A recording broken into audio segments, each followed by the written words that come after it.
IPL 2026-এ KKR যে দুটো বিষয়ের উপর পুরোপুরি ফোকাস রাখছে সেগুলি হলো কেকেআর এর উইকেট কিপিং ও ক্যাপ্টেন এবং কেকেআর ম্যানেজমেন্ট অর্থাৎ কোচিং স্টাফে যারা রয়েছে তাদেরকে কিছুটা পরিবর্তন করে নতুন কোচিং স্টাফে কোচেদের নিয়ে আসতে চলেছে। হ্যাঁ বন্ধুরা, কেকেআর এ যে 2025 সালে আইপিএল এ যে ভুলটা হয়েছে সেই ভুলটা আর করতে চাইছে না কেকেআর ম্যানেজমেন্ট। তাই ভুল থেকে শিক্ষা পাওয়া যায়, তাই কেকেআর যে ভুলটা করেছে সেটি আর করতে চাইছে না। কেকেআর 2026 সালের জন্য এবার উইকেট কিপিং ও ক্যাপ্টেন যে খুঁজছে তার কোনো খামতি রাখছে না। তাই 2026 সালে মিনি নিলামে এবার ইন্ডিয়ান উইকেট রক্ষক এবং ক্যাপ্টেন তাদের চাই।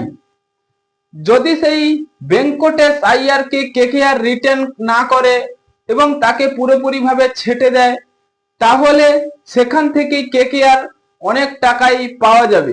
24,75,00,000 টাকা যেখানে পাওয়া যাবে সেখান থেকে প্লেয়ার কিনা যাবে 2-3টি।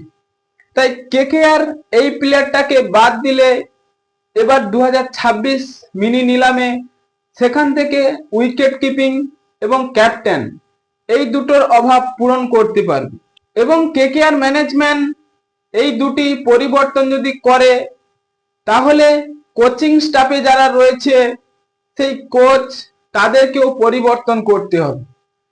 কারণ কেকেআর এর কোচিং স্টাফে সেই চন্দ্রকান্ত পণ্ডিত স্যার তিনি কোনো মতেই যেখানে ম্যাচ হেরে যাচ্ছে সেখানে এসে কোনো প্লেয়ারদের সাথে কথা বলছেন না, তিনি কি করছেন ডাগ আউটে বসে আঙুল কামড়াচ্ছেন। তাহলে এরকম যদি হয় তাদের কোনো পরিকল্পনা নেই যে প্লেয়ারদের কিভাবে চালাতে হবে। এবং আইপিএল 2026-এ যে কেকেআর নতুন প্লেয়ারদের নিয়ে দল গঠন করবে সেখানে নতুন প্লেয়ারদের তো বুঝিয়ে খেলানো উচিত। সেখানে কি চন্দ্রকান্ত পণ্ডিত পারবে নতুন ক্রিকেটারদের সঙ্গে কথা বলে তাদেরকে ম্যাচ পরিচালনা করানো? হ্যাঁ বন্ধুরা, কেকেআর এর সেই কোচিং স্টাফে এবার মনি মর্গ্যানের নাম উঠে এসেছে।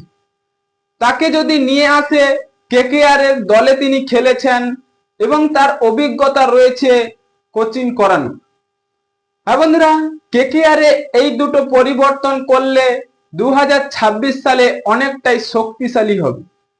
তাই বন্ধুরা, আপনাদের কি মনে হয় কেকেআর কি পারবে 2026 সালে আবারও চ্যাম্পিয়ন হতে? এখনই আপনাদের মতামত কমেন্ট বক্সে লিখে জানিয়ে দিন এবং চ্যানেলটি সাবস্ক্রাইব করে আমাদের পাশেই থাকুন। ভিডিওটি শেষ পর্যন্ত দেখার জন্য আপনাকে অসংখ্য ধন্যবাদ।